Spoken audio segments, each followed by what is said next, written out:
ama ndikonda koma kaka ichi la chiwela zimene akundipangazi koma ndichikondi chenicheni ukumukondatu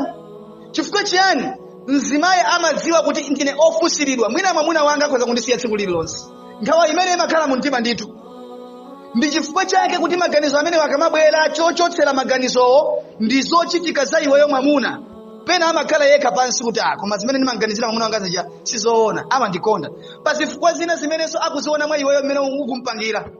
kumatemako mbamo ndikuntani nthawi zina kumagulako switi wa mtengo uja bika pa nyumba nzizine tatseka ndikaye maso awo chichi ugalimezo awo